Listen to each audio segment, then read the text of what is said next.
Hello, my dear students. Lucas Commerce Academy, the power of accounting welcomes you. Dear students, రేపు మార్చిలో జరగబోయే junior inter ఎగ్జామ్స్కు సంబంధించి ఒక special ప్రోగ్రామ్ను మనం రన్ చేస్తున్నాం. ఈ ప్రోగ్రాంలో భాగంగా ఇంతవరకు journal, ledger, subsidiary books, 3 columns cash book మాట్లాడాం. లాస్ట్ వీడియోలో BRS bank reconciliation statement start చేశాం. దాంట్లో థియరీ పార్ట్ డిస్కస్ చేశాను. ఈరోజు వచ్చేసి what are the causes for the difference between the balance as per cash book and pass book గురించి ఈరోజు మాట్లాడబోతున్నాం. డియర్ స్టూడెంట్స్, మన వీడియో చూసేటప్పుడు ఛానల్ని సబ్స్క్రైబ్ చేయండి. ఒకవేళ ఆల్రెడీ సబ్స్క్రైబ్ చేసి ఉంటే లైక్ చేయండి, మీ ఫ్రెండ్స్కి షేర్ చేయండి. Okay, so this is great help for me. I can create valuable videos in future. Okay, God, thank you very much. Dear students, last వీడియోలో క్యాష్ బుక్ని ట్రేడర్ రాస్తారని, పాస్ బుక్ని banker రాస్తారని చెప్పాను. 2 బుక్స్లో రికార్డ్ చేసే transaction ఒక్కటే కాబట్టి 2 బుక్స్లు same balance చూపించాలని. అయితే యాక్చువల్ ప్రాక్టీస్లో ఈ 2 బ్యాలెన్స్లు డిఫర్గా ఉంటాయని చెప్పాను. దానికి ఒక ఎగ్జాంపుల్ తీసుకున్నాను. క్యాష్ బుక్ మనం బ్యాలెన్స్ తేలిస్తే 10,000 వచ్చింది. పాస్బుక్ బ్యాంకర్ బ్యాలెన్స్ తేలిస్తే 8,000 వచ్చింది. అంటే డిఫరెన్స్ 2,000. ఈ డిఫరెన్స్ ఎందుకు వచ్చింది అని తెలుసుకోవడానికి ఒకానొక రోజున మనం సిట్టింగ్ వేస్తాం. ఆ సిట్టింగ్ని డేట్ ఆఫ్ రీకన్సిలియేషన్ అని పిలుస్తారు. ఈ date of reconciliation very important. For example, ఈ డేట్ ఆఫ్ రీకన్సిలియేషన్ ఒక డేట్ ఇస్తాను చూడండి. 30th 6 2023 ఇచ్చాను. This is the date of reconciliation. అంటే ఈరోజు మనం కూర్చున్నాం. అంటే దేనికోసం కూర్చున్నామంటే causes for the difference between the balance as per cash book and passbook తెలుసుకోవడానికి ఈరోజు మనం కూర్చున్నామని చెప్పాను. ఆ డేట్ని డేట్ ఆఫ్ రీకన్సిలియేషన్ అని పిలుస్తారు. ఓకే, సో ఈ కాజెస్ ఫర్ ద డిఫరెన్స్ అనేది ఒక 10 to 15 పాయింట్స్ ఉంటాయండి. దీంట్లో మీరు ఒక్కటిగానే అర్థం చేసుకుంటే అన్నీ అర్థమవుతాయని లాస్ట్ వీడియోలో మాట్లాడాను. ఆ ఒక్కటి అర్థం కాకపోతే ఏమీ అర్థం కాదు. దీంట్లో ఫస్ట్ కాజ్ని క్లియర్గా ఎక్స్ప్లెయిన్ చేస్తాను. The same principle applicable for other causes also అని. Okay, God. సో ఒక్కసారి డేట్ ఆఫ్ రీకన్సిలియేషన్ 30th 6 2023 ఈ డేట్ ఏంటో ఫస్ట్ మీరు అర్థం చేసుకోండి. గాడ్, ఒక్కసారి cash book, passbook. Okay, God. ఇప్పుడు చూడండి, అయితే ఈ చాప్టర్ చెప్పేటప్పుడు ప్రజెంట్ బ్యాంక్లో జరిగే ట్రాన్సాక్షన్కి ఇప్పుడు నేను మాట్లాడబోయే ట్రాన్సాక్షన్ కొంత డిఫరెన్స్ ఉంటుంది. ఇప్పుడు నేను మాట్లాడేది ఒక రకంగా అవుట్డేటెడ్ అని చెప్పొచ్చు. ఇదే మనకి ప్రాబ్లం చేయడానికి ఉపయోగపడుతుంది. కాబట్టి ప్రజెంట్ బ్యాంక్స్లో పొజిషన్ ఎలా ఉంది, ఈ ప్రాబ్లం పొజిషన్ ఎలా ఉంది, మీరు కంపేర్ చేస్తే కొంత డిఫరెన్సెస్ మీకు అర్థమవుతాయి. దాన్ని ఇప్పుడు మీరు కన్సిడర్ చేయాల్సిన అవసరం లేదు. Okay, God. సో ఇక్కడ మనకి 30th 6 2023 ఆ డేట్ని మీరు ఏం చేయబోతున్నారు తెలిసింది. నెక్స్ట్ మనకి ఈ 15 కాజెస్లో ఒక్కటి డీటెయిల్గా నేను మీతో మాట్లాడతాను. ఫర్ ఎగ్జాంపుల్, శ్రీకాంత్ నుంచి మనకి 10,000 రూపీస్ మనీ రావాలి. శ్రీకాంత్ గుంటూరులో ఉన్నారనుకుందాం, మనం వచ్చేసి విజయవాడలో ఉన్నాం. గుంటూరులో ఉన్న శ్రీకాంత్కి ఎస్బీఐలో అకౌంట్ ఉంది, మనకి ఇక్కడ యూనియన్ బ్యాంక్ ఆఫ్ ఇండియాలో అకౌంట్ ఉంది. సో ఇప్పుడు మనకి 10,000 శ్రీకాంత్ ఇవ్వాలి. శ్రీకాంత్ ఏం చేశాడంటే 26 లేదా 25 26/6న చెక్కు మనకి పంపారు. సో అక్కడ పోస్ట్ చేశాడు. ఆ చెక్కు మనకు వచ్చేసి 26ని చేరింది అనుకున్నాం. సో డేట్ చూసుకోండి ఒకసారి, 26/6/2023 అండి. ఓకే 2023 అండి. సో మనకి మన విజయవాడకి చెక్కు చేరింది 26/6/2023 అండి. ఈ చెక్కుని మనం ఏం చేస్తామంటే మనకి ఇక్కడున్న యూనియన్ బ్యాంక్ ఆఫ్ ఇండియాలో చెక్ వేస్తాం. మన బ్యాంకర్ ఏం చేస్తాడంటే ఆ చెక్కుని నేరుగా గుంటూరు ఎస్బీఐకి పంపిస్తారు. అక్కడ ఎస్బీఐ నుంచి మన అకౌంట్కి మనీ ట్రాన్స్ఫర్ అవుతుంది. ఆ తర్వాత మన మనీని డ్రా చేసుకోవచ్చు. ఓకే, అయితే ఇక్కడ మనకు వచ్చిన చెక్కు వచ్చిన తేదీని బ్యాంకులో డిపాజిట్ చేసాం. బ్యాంక్ వాళ్ళు కలెక్ట్ చేయడానికి కొంత టైం పడుతుంది. మన బ్యాంకర్ ఫర్ ఎగ్జాంపుల్ కలెక్ట్ చేసిన తేదీ 2/7/2023 అనుకున్నామండి. సో ఇక్కడ 3 డేట్లు ఇచ్చారు, జాగ్రత్తగా అబ్జర్వ్ చేయండి. బ్యాంకర్ కలెక్ట్ చేసింది 2/7/2023. మీరు ఆ చెక్కును బ్యాంకులో వేసింది 26/2023. ఓకే, సో నీట్గానే రాద్దాం. సో 2023. ఓకే, ఈ 3 డేట్ రేట్ ఒక్కసారి అబ్జర్వ్ చేయండి. ఫస్ట్ డేట్ వచ్చేసి date of reconciliation, second date మనకి చెక్కు వచ్చిన తేదీ, థర్డ్ డేట్ మన బ్యాంకర్ ఆ చెక్కు మీద అమౌంట్ కలెక్ట్ చేసిన తేదీ. Okay got. ఇప్పుడు మనకి ఈ డిఫరెన్స్ ఒక బుక్కి ఇంకొక బుక్ డిఫరెన్స్ ఎలా వస్తుందని ఒక్కసారి చూడండి. ఆల్రెడీ మనకి క్యాష్ బుక్లో 10,000 బ్యాలెన్స్ ఉందనుకున్నాం. పాస్బుక్లో కూడా ఈక్వలైజ్ ఉంటుంది కాబట్టి ఇక్కడ కూడా 10,000 అనుకున్నాం. So this is the cash book, this is the passbook అండి. ఓకే గాట్, రెండు ఫస్ట్లో ఈక్వల్గా ఉన్నాయి అనుకుందామండి. సో 10,000 అండి. గాట్. ఇప్పుడు మనకి క్యాష్ బుక్ అంటే నిన్న చెప్పాను the bank column of 3 columns cash book అండి. 3 కాలమ్స్ క్యాష్ బుక్ లో డెబిట్స్ అండ్ చెక్ రిసీట్స్ ఉంటాయి, క్రెడిట్స్ అండ్ చెక్ పేమెంట్స్ ఉంటాయండి. Debits and cheque receipts, credits and cheque payments. ఒక్కసారి క్యాష్ బుక్ లో ఆల్రెడీ మనకి 10,000 బ్యాలెన్స్ వచ్చింది. 26న మనకి చెక్ వచ్చింది శ్రీకాంత్ నుంచి. ఆ చెక్ను మనం క్యాష్ బుక్ లో ఇమీడియట్ గా రాసుకొని బ్యాంకుకు పంపిస్తాం. సో క్యాష్ బుక్ లో రాస్తాం. క్యాష్ బుక్ లో రాయడం వల్ల మనకి అమౌంట్ ఎంత వచ్చిందంటే 12,000 అండి. ఆల్రెడీ మన క్యాష్ బుక్ లో 10,000 బ్యాలెన్స్ ఉంది, 2,000 చెక్ మనకు వచ్చింది. చెక్కును బ్యాంకులో వేసే ముందు క్యాష్ బుక్ లో రాశాను, అప్పుడు మన మనీ 12,000 అవుతుంది. అయితే బ్యాంకర్ వచ్చేసి ఈ డేట్ నాటికి కలెక్ట్ చేయలేదండి. మనం ఈ రోజు నాటికి చూడండి, 30/6/2023 నాటికి క్యాష్ బుక్ లో 12,000 బ్యాలెన్స్ ఉంది, పాస్బుక్ లో కేవలం 10,000 ఉంది. సో డిఫరెన్స్ 2,000 వచ్చింది అనుకుంటాను. Very good. సో ఇప్పుడు చూడండి, శ్రీకాంత్ తప్పు చేయలేదు, మనం ఏ తప్పు చేయలేదు, మన బ్యాంకర్ కూడా ఏ తప్పు చేయలేదు.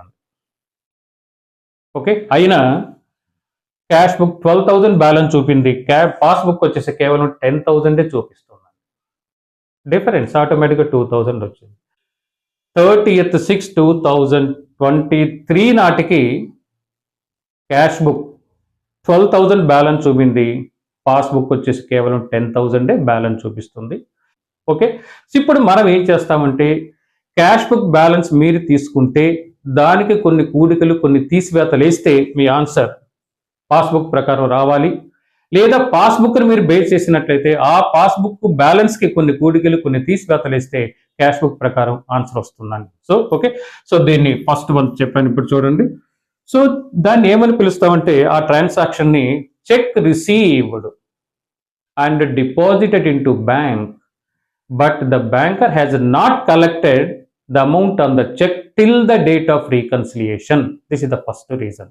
ఇంకా షార్ట్ గా చెప్పాలంటే cheques deposited but not collected అండి. మనకి 30/6/2023 కలెక్ట్ చేశాడా, తర్వాత కలెక్ట్ చేసినప్పటికీ కలెక్ట్ చేయనట్టే మనకి లెక్క అండి. ఓకే, దానికి checks deposited but not collected. So ఒక్కసారి చూడండి, చెక్కుని బ్యాంకులో వేసామండి, వేసే ముందు క్యాష్ బుక్ లో రాసాము, ఆల్రెడీ క్యాష్ బుక్ 10,000 బ్యాలెన్స్ చూపిస్తుంది, 2,000 చెక్కు రాసాం, 12,000 అంటే క్యాష్ బుక్ బ్యాలెన్స్ వచ్చేసి హై. దీంతో కంపేర్ చేసినట్టయితే పాస్బుక్ బ్యాలెన్స్ 10,000 ఉంది కాబట్టి లో. ఓకే, ఇప్పుడు డైరెక్షన్ ఎలా వస్తుంది, హైగా ఉన్న అమౌంట్ వచ్చేసి లోగా చెయ్యాలి, ఫ్రమ్ హై టు లో. హైగా ఉన్న అమౌంట్స్ లోగా చేయాలంటే ఏం చేస్తామంటే సో మైనస్ చేస్తామండి. ఇక సెకండ్ వన్కి వస్తున్నానండి. సో మనకి చెక్స్ ఏ విధంగా వస్తాయో మనం చెక్స్ కూడా అదే విధంగా ఇష్యూ చేస్తాం మన creditors. Cheques issued to our creditors against our bank balance అండి. సో మన ఒక ఏ అనే వ్యక్తికి మనీ ఇవ్వాలి, మనీ ఇవ్వకుండా చెక్ ఇచ్చామండి. ఆ చెక్ తీసుకున్న వ్యక్తి మన బ్యాంకు నుంచి అమౌంట్ డ్రా చేసుకుంటాడు. సో మన చెక్ ఇచ్చిన వెంటనే అతను బ్యాంకుకి వెళ్ళాల్సిన అవసరమే లేకపోవచ్చు. దానికి టైం ఎంత ఉంటుంది, 3 months టైం ఉంటుంది. అంటే 3 monthsలో వచ్చేసి ఎప్పుడైనా ఆ మిస్టర్ ఏ అనే వ్యక్తి మన బ్యాంకు నుంచి అమౌంట్ కలెక్ట్ చేసుకోవచ్చు. దాన్ని సెకండ్ వన్గా తీసుకుంటానండి. దాన్ని checks issued but not presented till the date of reconciliation.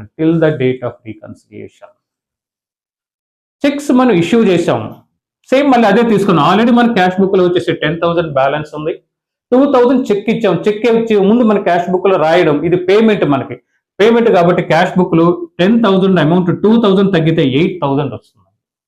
ఇక్కడ క్యాష్ బుక్ లో వచ్చేసి లో. సో చెక్ తీసుకున్న వ్యక్తి ఇప్పుడే వెళ్తాడా, రేపు వెళ్తాడా, ఎల్లుండి వెళ్తాడా అనేది అతని ఇష్టం అండి. అతను మాక్సిమం టైం ఎంత ఉంటుందంటే 3 months అండి. అయితే ఆ చెక్ తీసుకున్న వ్యక్తి 30/6/2023 నాటికి బ్యాంకుకి వెళ్ళలేదండి, చెక్ ప్రజెంట్ చేయలేదు. కాబట్టి దీంతో ఈ బ్యాలెన్స్ తో కంపేర్ అంటే క్యాష్ బుక్ బ్యాలెన్స్ తో కంపేర్ చేస్తే పాస్బుక్ ఎలా ఉంటుందంటే హై. ఫ్రమ్ క్వశ్చన్ ఫ్రమ్ లో టు హై వచ్చేసి యాడ్ గా తీసుకుంటున్నాను.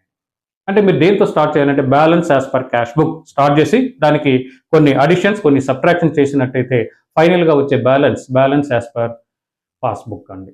ఒకటి మీరు పాస్బుక్ తో స్టార్ట్ చేశారనుకోండి, అప్పుడు మీకు ఆన్సర్ క్యాష్ బుక్ ఆన్సర్ వస్తుంది. ఓకే గాడ్, ఇది second one. Cheques issued but not presented till the date of reconciliation. ఇంకా షార్ట్ గా చెప్పాలంటే cheques issued but not presented by the person to whom the cheque is given. Okay గాడ్. Next third one అండి. చెప్పాను ఒక్కటి అర్థమైతే మొత్తం అర్థమవుతాయండి. థర్డ్ ఏంటంటే మనకి అవుట్ సైడ్ వేరియస్ కంపెనీలో ఇన్వెస్ట్మెంట్స్ ఉంటాయండి. ఆ ఇన్వెస్ట్మెంట్ పై ఇంట్రెస్ట్ కానీ డివిడెండ్ కానీ మనం కలెక్ట్ చేసుకోకుండా ఆ జాబ్ని బ్యాంకర్కి చెప్తామండి. సో పలానా చోట మాకు ఇన్వెస్ట్మెంట్స్ ఉన్నాయి, ఆ అమౌంట్ ఇంట్రెస్ట్ కానీ డివిడెండ్ కలెక్ట్ చేసి మన అకౌంట్లో రాయమని ముందుగానే మన ఇన్స్ట్రక్షన్స్కి ఇస్తాం. ఆ చెప్పిన ఇన్స్ట్రక్షన్కి అనుగుణంగా the banker has collected and deposited in our account అండి. వచ్చేసి దీన్ని మనం interest on investment collected by the banker and interest on investment collected by the banker. Interest or dividend collected by the banker. Already చెప్పాను passbook లో 10,000 balance ఉంది, మనకు రావాల్సిన amount 2,000 collect చేసి పాస్బుక్ లో రాశారు. అప్పుడు ట్రాన్సాక్షన్ ముందు పాస్బుక్ లో పడింది, అప్పుడు పాస్బుక్ లో balance high. But we are not aware of this transaction till the date of reconciliation and reconciliation date నాటికి ఆ విషయం మనకి తెలియదు కాబట్టి దీంతో కంపేర్ చేసినట్టు ఇక్కడ బ్యాలెన్స్ ఎలా ఉంటుందంటే లో. సో ఫ్రమ్ లో టు హై వచ్చేసి యాడ్ అండ్ ఓకే, ఇది interest on investment collected by the banker, simple గా అండి. నెక్స్ట్ తర్వాత బ్యాంక్ చార్జెస్ అండి. సో బ్యాంక్ చార్జెస్ అంటే బ్యాంకర్ మనకి మెనీ సర్వీసెస్ చేస్తుంటారండి. సో మనం ఎక్సెస్ సర్ప్లస్ అంటే సర్ప్లస్ క్యాష్ బ్యాంకులో వేస్తే తీసుకుంటాడు, చెక్స్ మనం డిపాజిట్ చేస్తే కలెక్ట్ చేస్తాడు, చెక్స్ ఇష్యూ చేసినప్పుడు పేమెంట్ చేస్తాడు, అంటే నంబర్ ఆఫ్ సర్వీసెస్ మనకు చేస్తారండి. ఈ సర్వీసెస్ మనకు చేసినందుకు బ్యాంకర్ కొంత అమౌంట్ ఛార్జ్ చేస్తారండి. ఆ ఛార్జెస్ ఏమని పిలుస్తాం అంటే బ్యాంక్ ఛార్జెస్ అంటాం. ఈ బ్యాంక్ ఛార్జెస్ బ్యాంకరు వాళ్ళ నామ్స్ ప్రకారం మన అకౌంట్లో నుంచి డెబిట్ చేస్తారండి. Okay God. ఇప్పుడు మనకి దీన్ని bank charges entered in passbook but not entered in cash book. ఎందుకంటే బ్యాంక్ ఛార్జెస్ బ్యాంకర్ రాస్తారు కాబట్టి అక్కడ రికార్డ్ అవుతుందండి. నెక్స్ట్ ఇప్పుడు చూడండి, పాస్బుక్ లో ఆల్రెడీ 10,000 బ్యాలెన్స్ ఉంది, 2,000 ఖర్చు రాశాడు మనకి. సో ఖర్చు రాయడం వల్ల పాస్బుక్ లో బ్యాలెన్స్ వచ్చేసి లో. మనకి ఈ విషయం రీకన్సిలేషన్ డేట్ నాటికి వాడు చెప్పలేదు, మనకు తెలియదండి. తెలియకపోతే ఇక్కడ బ్యాలెన్స్ ఎలా ఉంటుందంటే హై. సో హై టు లో వచ్చేసి మైనస్. చెప్పిన ఒక్క రీజన్ అర్థమైతే మొత్తం అర్థమైపోతాయండి. నెక్స్ట్ ఫిఫ్త్ వన్ చూడండి. ఫిఫ్త్ వన్ ఏంటంటే direct deposit made by our customers into our bank account అండి. Okay, direct deposit by our customers. Customers money మనకి ఇవ్వాలి, మనకి ఇవ్వకుండా నేరుగా బ్యాంకులో వేశారండి. బ్యాంకులో వేశారంటే ఫస్ట్ ఆ ట్రాన్సాక్షన్ పాస్బుక్ లో పడుతుందండి. సో పాస్బుక్ లో ఆల్రెడీ 10,000 బ్యాలెన్స్, ఒక 2,000 మన కస్టమర్ బ్యాంకులో వేశాడు. అప్పుడు పాస్బుక్ లో బ్యాలెన్స్ ఎలా ఉంటుందంటే హై. మనకు ఆ విషయం రీకన్సిలేషన్ డేట్ నాటికి తెలియదు అని అనుకోవాలి. ఇక్కడ బ్యాలెన్స్ వచ్చేసి లో. సో లో టు హై వచ్చేసి యాడ్. చూడండి, ఒక్క రీజన్ కానీ అర్థమైతే, ఒక్క కాస్ ఫర్ ద డిఫరెన్స్ కానీ అర్థమైతే మిగిలిన చాలా ఈజీ అండి. నెక్స్ట్ సిక్స్త్ వన్ తర్వాత payments made by the banker on our behalf as per our standing instructions అండి. మనం ఇచ్చిన స్టాండింగ్ ఇన్స్ట్రక్షన్ ప్రకారం మన తరఫున ఏమన్నా పేమెంట్ చేసినట్టయితే, అంటే మన ఖర్చులు బ్యాంక్ వాళ్ళు పే చేస్తారండి. ముందుగానే ఇన్స్ట్రక్షన్కి ఇచ్చేస్తాం కాబట్టి ఆ ఇన్స్ట్రక్షన్స్కి అనుగుణంగా బ్యాంకర్ పే చేస్తారండి. ఈ ట్రాన్సాక్షన్ ముందు పాస్బుక్ లో పడుతుంది. ఆల్రెడీ పాస్బుక్ లో 10,000 బ్యాలెన్స్ ఉంది, మంది 2,000 పేమెంట్ చేశాడు మన తరఫున. అప్పుడు పాస్బుక్ లో బ్యాలెన్స్ వచ్చేసి లో. సో ఇక్కడ క్యాష్ బుక్ లో బ్యాలెన్స్ వచ్చేసి హై. సో హై టు లో వచ్చేసి మైనస్.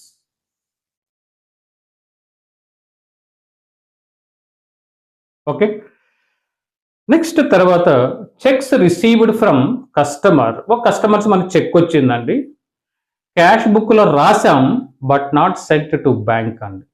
సో జాగ్రత్తగా చూడండి, చెక్ మనకి కస్టమర్ నుంచి వచ్చింది, క్యాష్ బుక్ లో రాసేసాం. క్యాష్ బుక్ లో ఆల్రెడీ 10,000 బ్యాలెన్స్ ఉంది, 2,000 చెక్ వచ్చింది మనకి. అప్పుడు క్యాష్ బుక్ లో రాయడం వల్ల క్యాష్ బుక్ లో బ్యాలెన్స్ వచ్చేసి హైగా ఉంటుంది. ఆ చెక్కును బ్యాంకు పంపలేదు కాబట్టి బ్యాంకర్ కలెక్ట్ చేసే అవకాశం లేదని. కాబట్టి దీంతో కంపేర్ చేసినట్లయితే బ్యాలెన్స్ ఇక్కడ వచ్చేసి లో. హై టు లో వచ్చేసి మైనస్. నెక్స్ట్ ఇదే ఎగ్జాంపుల్ ఇంకో విధంగా చెప్తాను. చెక్కు మనకు వచ్చింది, పొరపాటుగా క్యాష్ బుక్ లో రాయకుండా బ్యాంకు పంపించేసామండి. ఇందాక దానికి దీనికి డిఫరెంట్ చూడండి. చెక్స్ మనకు వచ్చింది, క్యాష్ బుక్ లో రాయలేదు, మనం రాయకుండా బ్యాంకు పంపించేసామండి. అప్పుడు మీరు ఏమైనా అజంప్షన్ తీసుకోవాలంటే the banker has collected the amount on the cheque.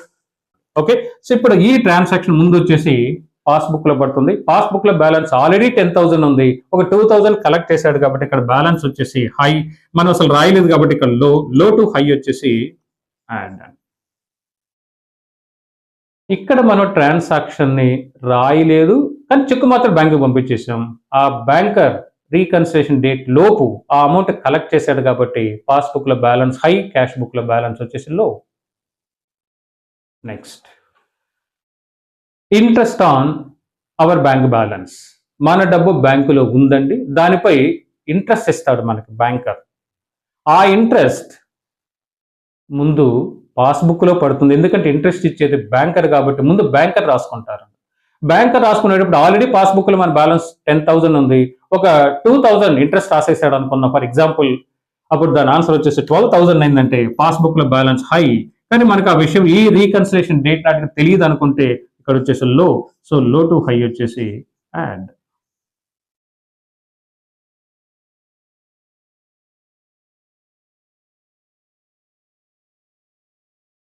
Okay, తర్వాత మనం cheques issued but dishonoured.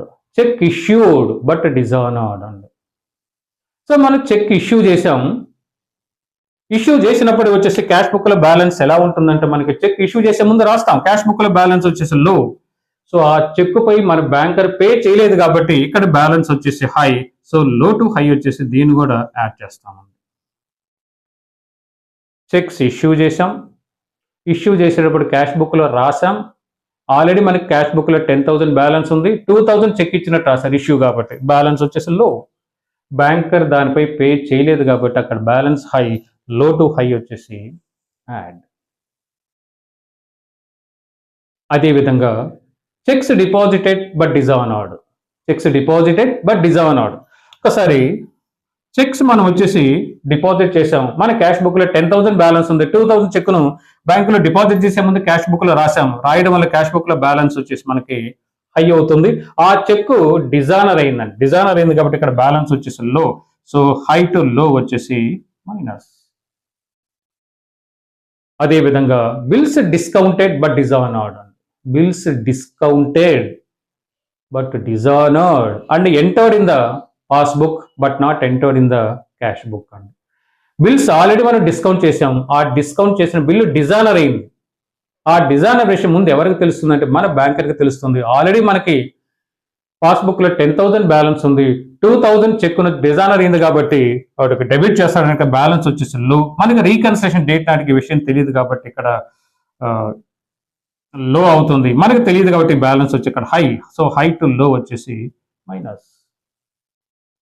Next తర్వాత వచ్చేసి wrong entries made in cash book అండి. క్యాష్ బుక్లో కొన్ని రాంగ్ ఎంట్రీస్ చేస్తామండి. అది ఎలా ఉంటాయంటే, ఫర్ ఎగ్జాంపుల్ మన 3 కాలమ్స్ క్యాష్ బుక్ ఉంది కదమ్మా, 3 కాలమ్స్ క్యాష్ బుక్లో డిస్కౌంట్ కాలం ఉంది, క్యాష్ కాలం ఉంది, బ్యాంక్ కాలం ఉంది. మనకి ఇక్కడ బ్యాంక్ కాలం అవసరం అని చెప్పాను.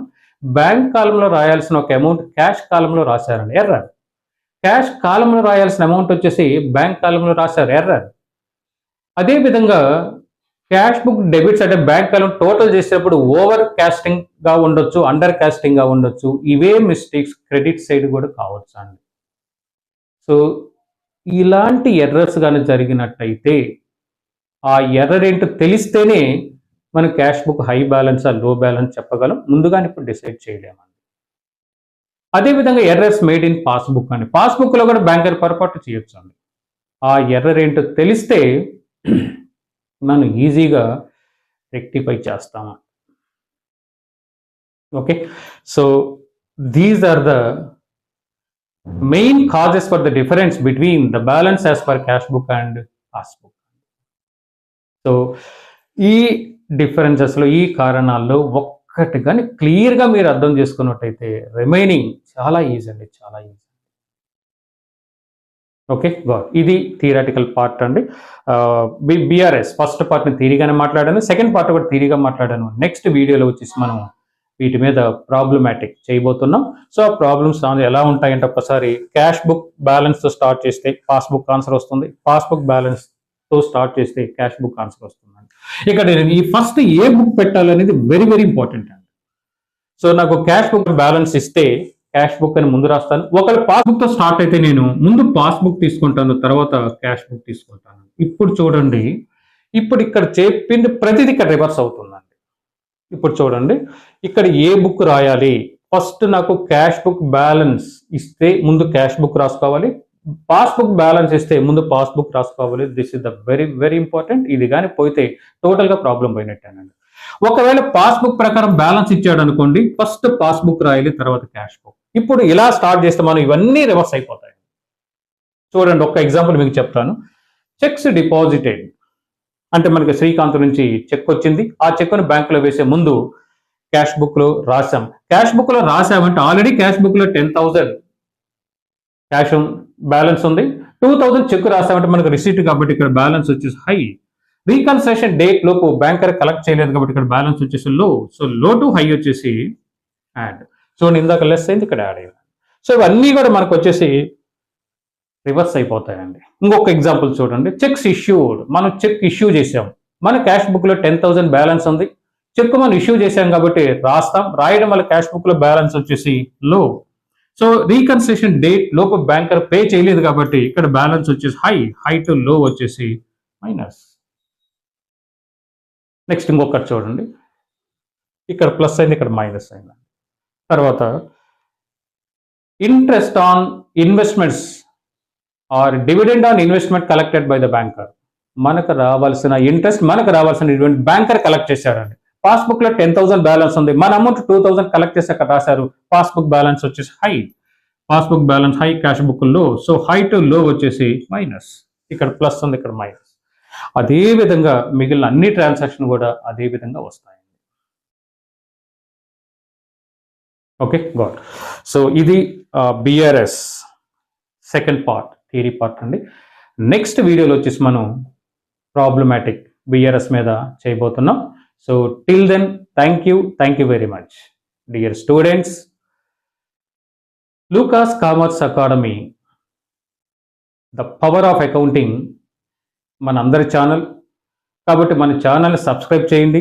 మీ ఫ్రెండ్స్కి, రిలేటివ్స్కి కూడా వచ్చేసి మన ఛానల్ గురించి తెలియజేసి సబ్స్క్రైబ్ చేయమని చెప్పండి, షేర్ చేయమని చెప్పండి, లైక్ చేయమని కూడా చెప్పండి. ఓకే, సో నెక్స్ట్ వీడియోలో మళ్ళీ మిమ్మల్ని కలుస్తాను. Till then thank you very much.